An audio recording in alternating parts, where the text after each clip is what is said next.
Hi, I'm Brittany. Welcome to Grasple. This step-by-step guide will give you the confidence you need to create outstanding exercises on Grasple. Let's get started. Now that we're in Grasple's exercise editor, let's take a look at the options for creating questions. The first thing you need to decide is which kind of question you'd like to use. Multiple choice and one-word answer are pretty self-explanatory, so let's take a look at the question types, which really help Grasple stand out. Math questions accept mathematical expressions as an answer, for example, x plus x.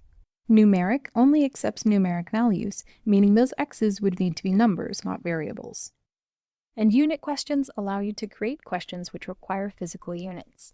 It can recognize all kinds of equivalencies and precisions. Unit questions are perfect for science or engineering-based questions. Today we'll be using the math question type to create a question on derivatives. Next, let's fill in the basic fields for a Grasple question. The first box is the description. This is where you add context or additional instructions for your question. Next is the question box, containing the specific problem you want students to solve. To include mathematical expressions like this one, click the plus button and then this symbol. Now you can enter math expressions using these buttons or by typing LaTeX. Next, in the answer field, type the correct answer that you'll accept from students.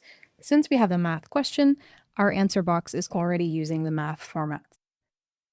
Finally, let's add our feedback. The green box is the detailed solution. This will be shown to students when they answer correctly or when they have exceeded their maximum number of attempts. The orange box is for providing feedback for incorrect answers. And with that, you have the basics of a Grasple exercise. Don't forget to save and preview your question. Previewing your question allows you to test it to ensure that it works properly before sending it to students. You can make changes by clicking the Edit button. Grasple also has additional advanced options to make your questions even more impactful for students.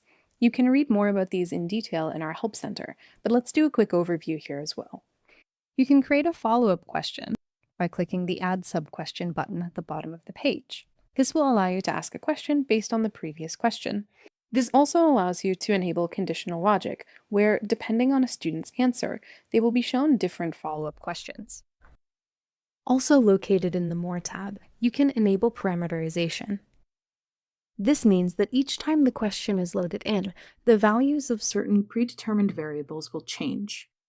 By clicking the Edit Answers and Specific Feedback button, you can change how Grasple determines whether an answer is correct or incorrect. And if you anticipate common mistakes, you can provide specific feedback for those errors in advance.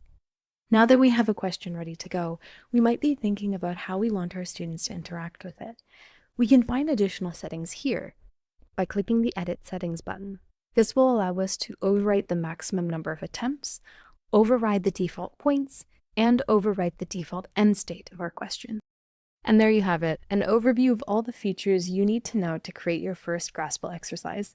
Go and test it out for yourself, and if you need any assistance, please reach out to our support team using the blue chat icon at the bottom right-hand side of your screen. You can also check out our Help Center for tips on sharing your exercises with your students and tips and tricks for using Grasple's advanced exercise features. Happy Graspling!